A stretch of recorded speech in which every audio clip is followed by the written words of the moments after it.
Assalamualaikum warahmatullahi wabarakatuh. Salam sejahtera untuk kita semua.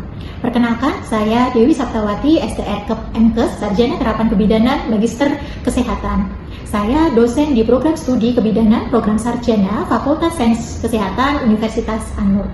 Pada kesempatan kali ini, saya akan menjelaskan mata kuliah yang saya ampu, yaitu mata kuliah asuhan kebidanan pada bayi, balita, dan anak prasekolah. Metode pembelajaran yang saya gunakan yaitu menggunakan metode DII, itu adalah Delivery, Interaction, dan Assessment, yaitu adalah pendekatan metode pembelajaran yang menitik beratkan pada penyampaian materi, interaksi antara dosen dan mahasiswa, serta penilaian terhadap hasil belajar.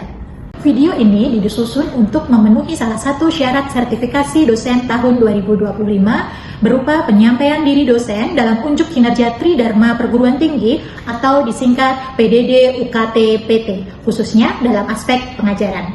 Mata kuliah ini adalah mata kuliah wajib yang diikuti oleh mahasiswa semester 5 pada program studi kebidanan program sarjana.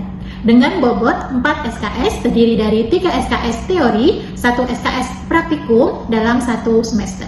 Mata kuliah ini memberikan kemampuan bagi mahasiswa untuk menelaah konsep dasar dalam memberikan asuhan kebidanan pada bayi, balita, dan anak prasekolah yang membahas tentang lingkup asuhan, penata laksanaan, pemantauan tubuh kembang, imunisasi, peran dan tanggung jawab orang tua, sistem rujukan, serta pendokumentasian hasil asuhan. Capaian pembelajaran 1 adalah sikap, yaitu menjunjung tinggi nilai kemanusiaan dalam menjalankan tugas berdasarkan agama dan moral. Kemudian CPL yang kedua adalah sikap 3, yaitu mendistribusikan dalam peningkatan mutu kehidupan berbangsa, bernegara, dan kemajuan peradilan berdasarkan Pancasila. CPL yang ketiga adalah pengetahuan 2, yaitu menguasai konsep teoritis, ilmu obstetri, ginekologi, serta ilmu kesehatan anak secara umum. CPL yang keempat yaitu adalah keterampilan umum 2, mampu menunjukkan kinerja mandiri, bermutu, dan terukur. CPL kelima adalah keterampilan umum 5, mampu mengambil keputusan secara tepat dalam konteks penyelesaian masalah di bidang keahliannya berdasarkan hasil analisa informasi dan data. CPL ke-6 adalah keterampilan khusus 1, yaitu mampu mengaplikasikan keilmuan dalam menganalisa masalah dan memberikan petunjukan dalam memilih alternatif pencegahan masalah pada lingkup praktek kebidanan meliputi asuhan pranikah, prakonsepsi, kehamilan, persalinan, nifas, bayi baru lahir, anak balita, anak prasekolah, kesehatan reproduksi pada remaja dan usia subur dan perimenopause serta pelayanan KB. CPL yang ke-6 yaitu adalah keterampilan khusus 11, yaitu mampu mengaplikasikan teori dan praktik pengambilan keputusan dan manajemen dalam pelayanan kebidanan sesuai dengan kode etik. CPL ke-8 yaitu keterampilan khusus 12, mampu mendokumentasikan langkah-langkah manajemen pelayanan kebidanan. Pada mata kuliah ini, bahan kajian yang akan disampaikan adalah konsep asuhan bayi baru lahir normal, perubahan fisiologis BBL, karakteristik BBL. Bahan kajian pada mata kuliah ini adalah yang pertama, konsep asuhan bayi baru lahir, psikologi pertumbuhan dan perkembangan bayi baru lahir, bayi, balita, dan anak prasekolah, konsep psikologi perkembangan manusia dan perinatal sampai masa kanak-kanak akhir, nutrisi pada bayi, balita, dan anak prasekolah, serta pemberian obat dan vitamin pada bayi, balita, dan anak prasekolah.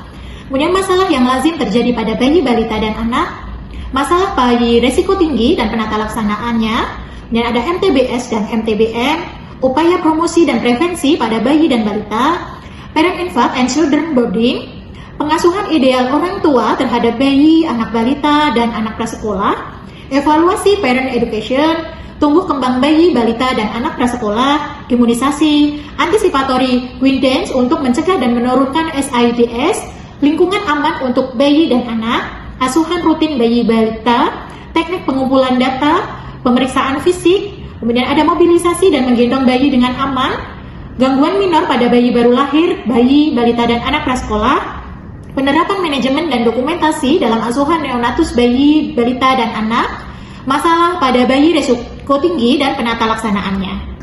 Metode pembelajaran yang digunakan adalah yang pertama, kuliah interaktif, cooperative learning, studi kasus, demonstrasi di laboratorium. Untuk aspek penilaian adalah partisipatif 20%, proyek 20%, kuis 15%, tugas 15%, ujian akhir semester 20% dan ujian tengah semester 10%. Berikut buku referensi yang digunakan, ada buku utama dan buku anjuran. Berikut proses pembelajaran mata kuliah asuhan kebidanan pada bayi, balita, dan anak prasekolah yang saya lakukan di dalam kelas.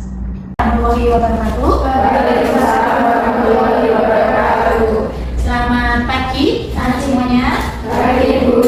Bagaimana kabarnya hari ini? Sehat semua ya? Sehat.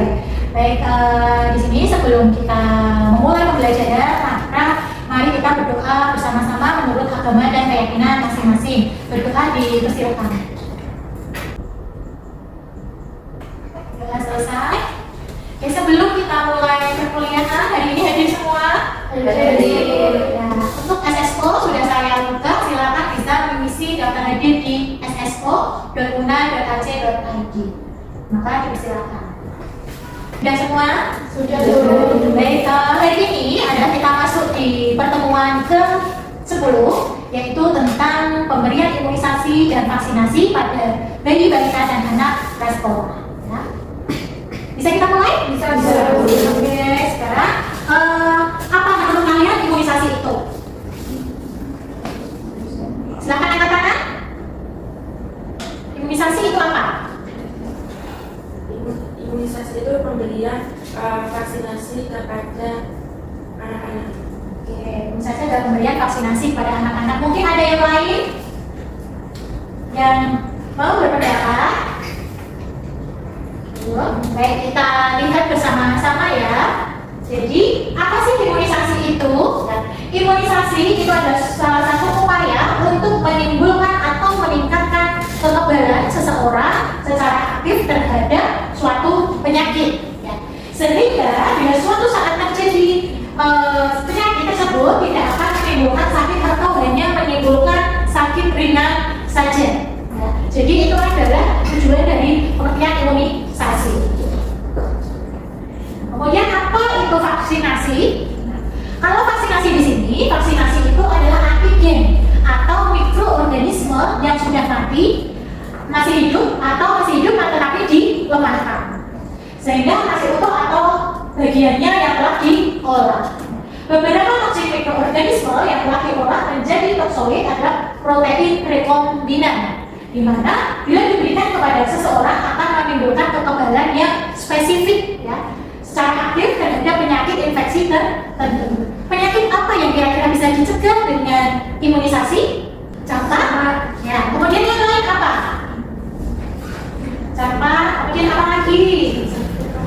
Hepatitis. Ya. Apa lagi? Ada yang tahu?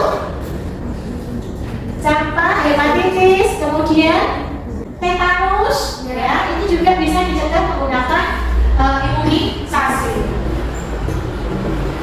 Bagaimana sih cara kerja vaksin tersebut? Cara kerja vaksin tersebut adalah membantu tubuh untuk mempersiapkan diri melawan penyakit. Pada dasarnya vaksin memberikan tubuh semacam bocoran atau karakteristik bakteri atau virus atau racun tertentu, ya, sehingga memungkinkan tubuh untuk belajar bagaimana cara mempertahankan diri. Sehingga tubuh pada akhirnya diserang oleh patogen tertentu.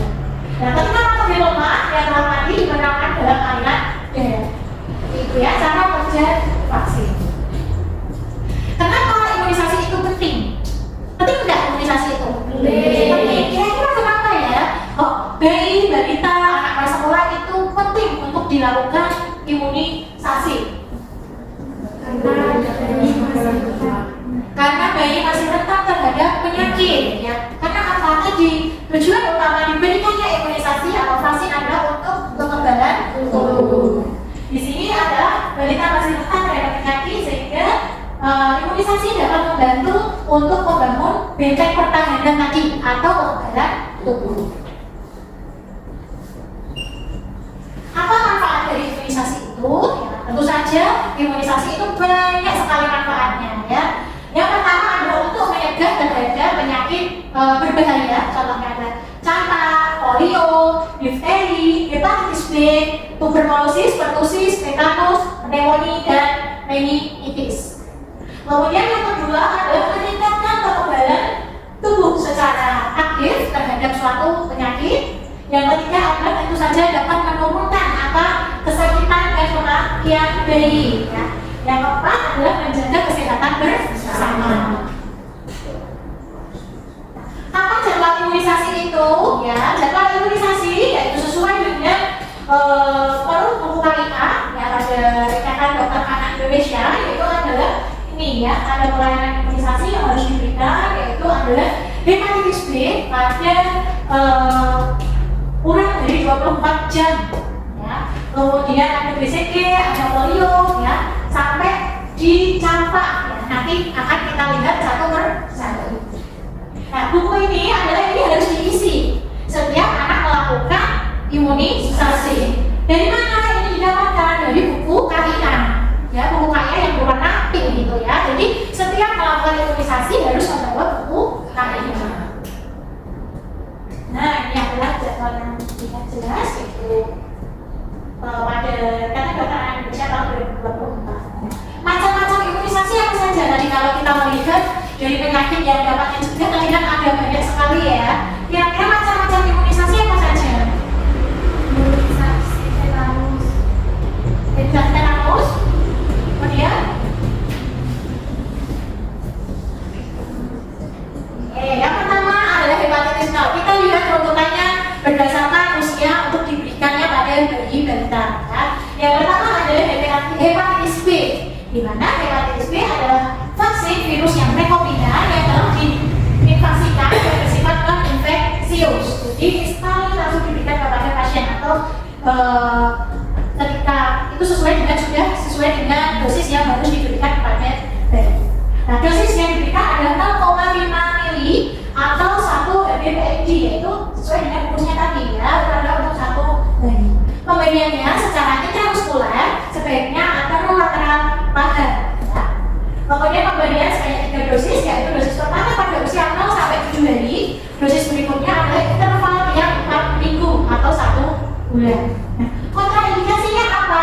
Ya, pemberian vaksin hepatitis B ini adalah tidak boleh diberikan kepada bayi yang menderita penyakit infeksi berat yang disertai dengan kejang. Itu tidak boleh diberikan. Kemudian ada BCG. Ya, BCG adalah merupakan vaksin beku kering yang mengandung Mycobacterium hidup yang dilemahkan. Jadi kalau BCG ini adalah harus dilakukan terlebih dahulu karena vaksinnya awal itu adalah vaksin beku kering. Ya, jadi harus dilakukan terlebih dahulu. Untuk imunisasi BCG itu adalah diberikan pada bayi kurang dari 2 bulan. Vaksin BCG ini adalah mencegah infeksi tuberkulosis, tetapi mengurangi risiko tuberkulosis yang berat seperti meningitis. Kemudian diberikannya secara apa? Yaitu secara intramural di daerah lengan kanan atas, ya, lengan kanan atas, ya, di sebelah sini ya. Kemudian dosis yang diberikan adalah 0,05 mili untuk bayi kurang dari 1 tahun dan 0,1 mili untuk anak lebih dari 1 tahun. Nah, penyuntikannya kan intramural tuh, jadi harus apa? Nah, sampai membentuk belum ini ya, nanti di sini akan cerah ya. Dan penyuntikannya harus seperti ini. Makanya nanti akan timbul jaringan ketika ini sudah kering. Nah, kalian pasti punya kan yang ada di lengan gitu ya. Itu berarti tandanya sudah pernah diimunisasi BCG. Kontraindikasinya adalah bila hasil tes marker menunjukkan reaktif positif lebih dari 5 mm, kemudian menderita sakit tuberkulosis, menderita infeksi HIV, kemudian menderita penyakit keganasan atau sumsum tulang, kemudian menderita penyakit keganasan sel darah putih dan sedang mendapatkan radioterapi. Itu tidak boleh diberikan imunisasi BCG. Nah, kemudian reaksi lokal tadi dari penyuntikan adalah tadi ya, akan timbul pembengkakan kecil merah lembut, biasanya timbul pada daerah bekas suntikan. Nah, itu tidak apa-apa, nanti akan menghilang atau akan mengecil dalam waktu 2 sampai 4 minggu. Selanjutnya adalah polio ya. Pernah lihat polio ya? Vaksin polio itu adalah vaksin hidup yang dilemahkan ya, dan diteteskan secara oral. Kemudian vaksin polio ini adalah untuk melindungi tubuh dari virus polio. Pernah melihat orang yang terkena penyakit polio?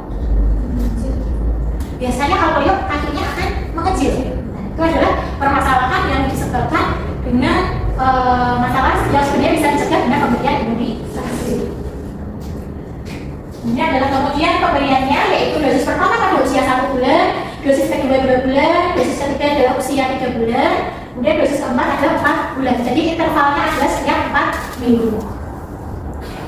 Kemudian selanjutnya adalah ada DBT, HB, dan HIV, yaitu ada untuk mencegah terhadap penyakit difteri, kemudian tetanus dan pertusis atau batuk kerja. Nah di sini adalah cara pemberiannya yaitu secara intramuskular, ya pada anterolateral pada atas dengan dosis 0,5 mili. Kemudian indikasi untuk diberikan imunisasi DBT, HB, dan HIV yaitu untuk kekebalan tubuh terhadap penyakit tadi, difteri, tetanus, pertusis. Jadi ini satu vaksin dia dapat mencegah 3 penyakit tersebut. Ya. Kemudian kontraindikasinya adalah atau gejala kelainan otak pada bayi baru lahir atau kelainan saraf yang serius. Itu tidak boleh dilakukan imunisasi. Kemudian efek samping, ya reaksi lokal seperti luka, nyeri, ya kemerahan pada lokasi suntikan. Kemudian disertai demam dapat timbul dalam jumlah besar kasusnya. Ada reaksi berat seperti demam tinggi, kemudian iritabilitas atau rewel, dan menangis dengan anak tinggi dapat terjadi dalam 24 jam setelah pemberian. Ini adalah efek samping dari pemberian imunisasi DBT, HB, dan HIV. Nah penanganannya bagaimana ya? Kan tadi banyak tuh lumayan tuh efek sampingnya ya. Tentu kita harus memberikan informasi juga kepada pasien bagaimana cara menangani efek sampingnya. Yang pertama yaitu memberikan ASI atau minum lebih banyak. Karena apa tadi? Efek sampingnya adalah ada demam. Kemudian jika demam, kenakan pakaian yang tipis yang bisa menyerap keringat. Kemudian bekas suntikan yang nyeri dapat dikompres dengan air hangat. Jika demam diberikan paracetamol, ya. Kemudian bayi boleh mandi atau cukup diseka saja, disipin ya. Jika reaksinya memberat, maka harus dibawa ke fasilitas kesehatan terdekat. Kemudian selanjutnya ada PCV. PCV ini adalah pneumokokal conjugate vaccine, di mana vaksin yang diberikan untuk mencegah penyakit pneumonia dan meningitis. Untuk vaksin PCV adalah vaksin sensitif tubuh sehingga harus disimpan ya pada suhu 2-8 derajat Celcius. Untuk pemberiannya ada dosisnya 0,5 mili yang disuntikkan secara intramuskuler di bagian paha kiri. Kemudian intervalnya ada diberikan pada bayi usia 2 bulan, 3 bulan, dan 12 bulan. Manfaat untuk imunisasi PCV ini adalah mencegah penyakit pneumonia dan meningitis, kemudian menurunkan angka kesakitan dan kematian akibat pneumonia, kemudian mencegah anak terkena stunting, memberikan herd immunity terhadap anak dan orang tua dewasa yang tidak mendapatkan vaksin. Kemudian ada vaksin rotavirus, di mana ini ada vaksin yang dilemahkan yang diberikan dalam beberapa dosis untuk mencegah penularan diare akibat rotavirus. Kemudian ada IPV. IPV ini adalah inactivated, kemudian poliovirus vaksin. Kalau aja ada polio secara oral, kemudian ini adalah IPV itu adalah polio yang diberikan secara injek, kayak disuntikkan. Ya, di sini adalah tujuannya yaitu membentuk atau merangsang sistem kekebalan tubuh untuk memproduksi antibodi, membentuk kekebalan dalam darah. Bedanya apa ya antara OPV dan IPV? Di mana IPV berbeda dengan vaksin polio jenis OPV yang diberikan secara oral. Kalau OPV yang dari virus polio yang dilemahkan, kemudian kalau IPV adalah dari virus polio yang dimatikan. Jadi OPV dan IPV itu ada perbedaan. Kemudian diberikannya secara intramuskuler atau subkutan dengan dosis 0,5 mili, ya, yaitu diberikan pada usia 6, 10, dan 14 bulan. Kemudian selanjutnya ada campak. Ya, imunisasi campak ini adalah diberikan untuk mencegah penyakit campak, yang merupakan penyakit menular yang dapat menyebabkan komplikasi yang serius. Untuk usia diberikannya pada usia 9 bulan dan dosis yang diberikan adalah 0,5 mili secara subkutan. Kemudian ada HPV. Nah ini HPV adalah biasanya diberikan pada anak sekolah atau anak yang usia SD. Itu adalah virus yang vaksin yang diberikan untuk melindungi tubuh dari infeksi virus HPV atau human papilloma virus. Tujuannya untuk apa?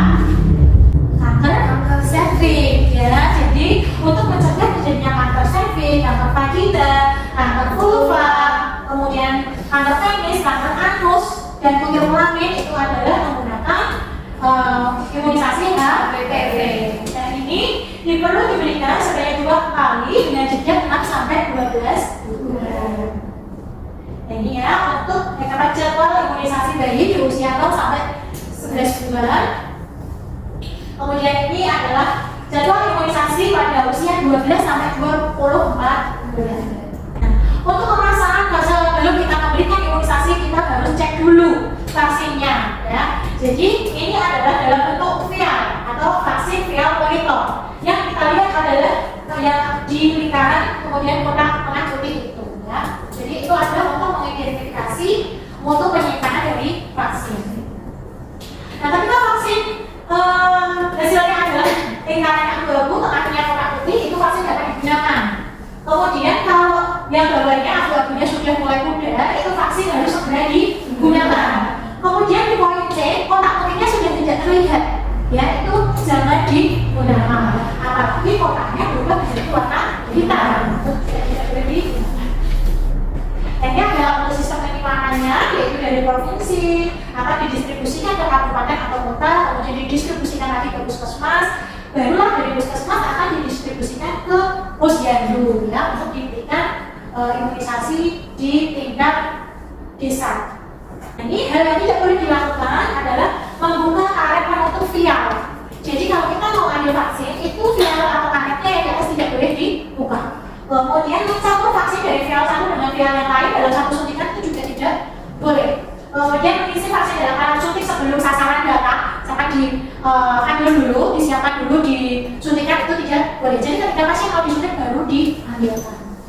Kemudian meninggalkan jarum di atas karet penutup vial vaksin itu juga tidak boleh dilakukan. Kemudian melakukan penutupan kembali alat suntik menyimpan vaksin di luar vaksin kalian, yaitu harus menyangkut harus memperhatikan jarumnya. Karena apa? Prinsip pemberian injeksi apa? Adalah harus steril ya. Jadi kita harus jaga sterilannya, gitu ya. Oke, sampai sini ada pertanyaan? Silakan bisa angkat tangannya. Ya, silakan Mbak Raisa.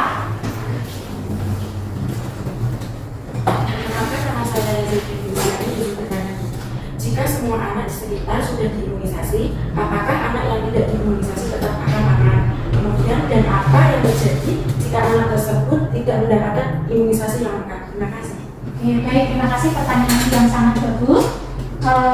Maksud saya jawab ya Mbak. Ya, jadi pada anak dari balita dan prasekolah adalah harapannya wajib mendapatkan imunisasi.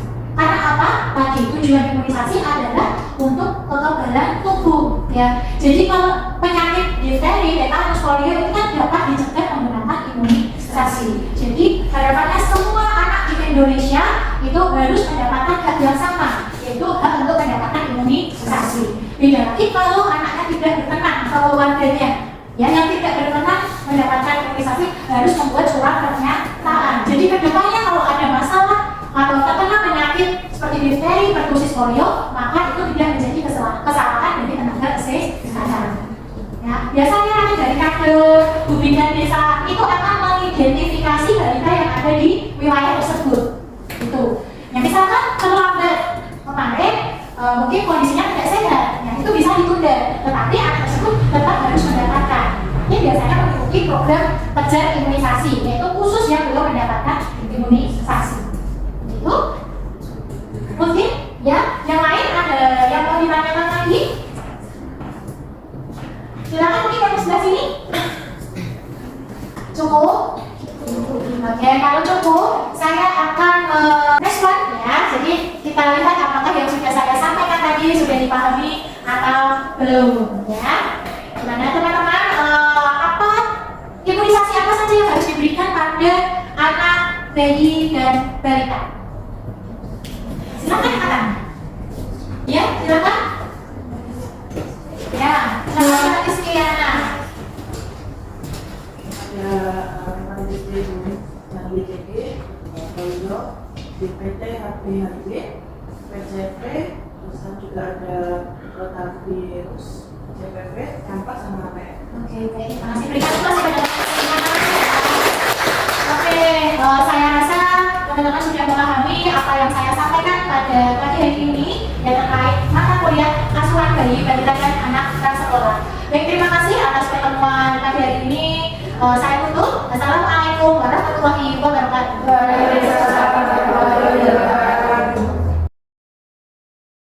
Ya, selamat pagi Bu. Ya, Bu, perkenalkan saya Bidan Sakta ya Bu ya, yang bertugas pada pagi hari ini dengan Bu Prima ya. Ya, Bu Prima kan tadi sudah melahirkan 2 jam yang lalu ya Bu ya. Di sini nanti saya akan memberikan imunisasi HB0, yaitu adalah tujuannya untuk memberikan kekebalan bayi untuk mencegah terjadinya penyakit hepatitis B ya Bu ya. Di sini nanti harus diberikan dalam 24 jam pertama. Nah, ini bukan melahirkan 2 jam yang lalu, jadi pas ya Bu untuk diberikan imunisasi. Nanti imunisasinya adalah akan disuntikkan di bagian paha bayi ya Bu ya. Apakah Ibu bersedia? Bersedia. Ya, baik, terima kasih. Saya siapkan alatnya terlebih dahulu ya Bu. Baik, untuk alat yang perlu disiapkan, yang pertama adalah vaksin hepatitis B anjay, yaitu adalah diberikan sekali pakai. Kemudian ada kapas DTT, kemudian ada handscoon, ya. Kemudian ada bengkok untuk tempat sampah. Ini saya suntikkan imunisasi HB0-nya ya Bu ya.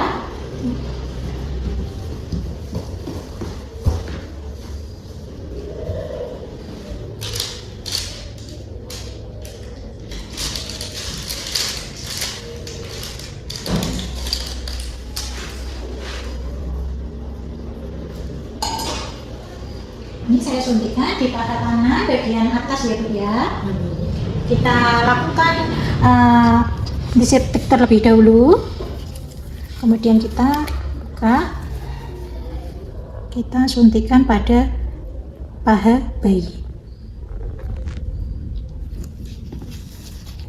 Setelah sudah, kita tarik.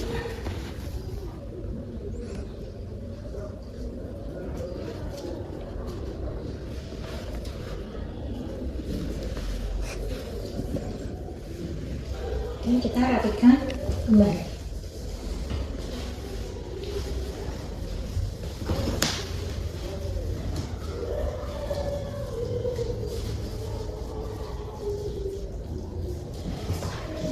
Di bayinya sudah selesai saya imunisasi ya Bu ya. Nanti mungkin ada sedikit kemerahan di bagian suntikan, tidak apa-apa, nanti bisa dikompres pakai air hangat ya Bu ya. Ini. Terima kasih Ibu. Terima kasih Bu. Demikian paparan video PDD UKT PT saya sebagai bagian dari proses sertifikasi dosen. Saya harap narasi dan dokumentasi ini tidak hanya sebagai persyaratan administrasi, tetapi juga merefleksikan komitmen terhadap pengembangan kualitas pembelajaran yang berdampak dengan terus meningkatkan metode pembelajaran serta memperkaya materi dengan pendekatan inovatif untuk pembelajaran dengan kebutuhan di dunia nyata. Akhir kata, saya sampaikan terima kasih kepada seluruh pihak. Semoga dari PDD UKT PT ini memberikan manfaat pada mahasiswa, institusi, dan masyarakat luas, semakin meningkatkan semangat Tridharma Perguruan Tinggi dalam tindakan kita sehari-hari. Wassalamualaikum warahmatullahi wabarakatuh.